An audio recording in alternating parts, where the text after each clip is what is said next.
Hey, Dojo Nation, Randy Reed here for a little coffee, a little talking with the karate guy this morning. How the heck are you? So this is going to be relatively brief because we are having a warm trend here in Wisconsin, which we very rarely get. The temperature today is roughly the same temperature it was on 4th of July. That means it's time for me to get my butt on my motorcycle and go run some of these back roads a little bit. Hey, something's been bugging me this week, or for a while. Really bugging me. The battle cry refrain from martial artists of, oh, that's not going to work in a real fight. It just makes me spit up a little in my mouth when I hear that term. We have sparring we do in the school. We have competitions we go to where we agree to compete against other people. We have a fight where two people agree to fight. Usually there's alcohol or a woman involved, and it's usually in front of some college bar. And then we have self-defense situations.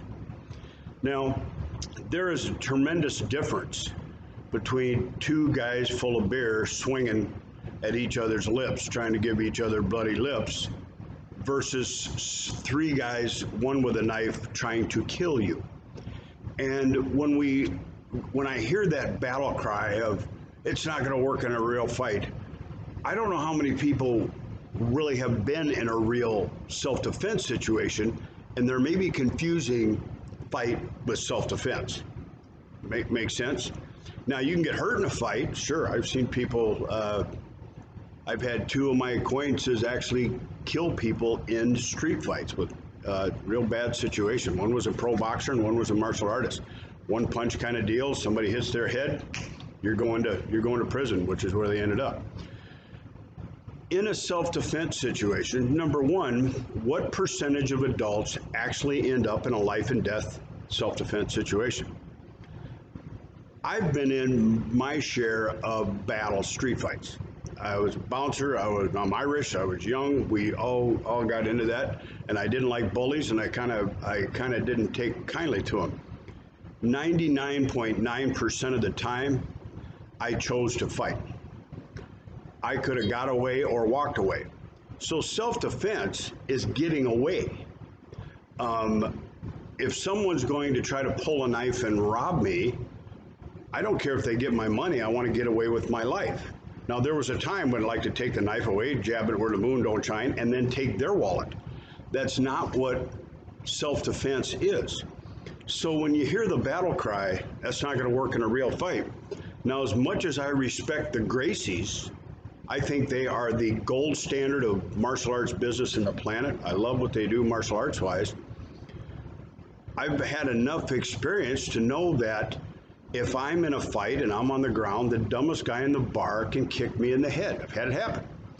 So we have to be very aware of that terminology of telling people, yeah, this is going to work in a real fight. And make sure that we're explaining that self-defense is just getting the hell out of there and waking up with your friends and family the next day. So just a little confusing thing. I mean, I saw something on the internet the other day with a guy with a big knife, and the woman was doing some kind of self-defense that absolutely would have got her head cut off. So sometimes I think that's one of our challenges in this industry. Let's grow up and not worry about fights. Damn it, you shouldn't be fighting. I mean, you really shouldn't. Shouldn't be kickboxing for that matter. Does it make sense that two men say, why don't we get in the best physical condition we can get in? We'll spend 6-8 weeks getting ready. Then we're going to climb in a ring or a cage, and we're going to beat on each other in front of all our friends and family until somebody falls unconscious to the ground. Now, when I was 21 years old, that seemed like something I just absolutely loved. Now I look back and I know I forgot the combination to my high school locker. I'm sure it was one of the kicks I took in the head. So let's make sure that when we're talking, we're using the same semantics: sparring, competition, fight, which we shouldn't do, and self-defense. Enjoy, gang. By the way, next month is October's National Bully Month. If you go to hypermartialarts.com, I think it's Hyper Martial Arts, Roland Osborne's program. He's got some fantastic stuff. We're implementing in all the schools that I work with.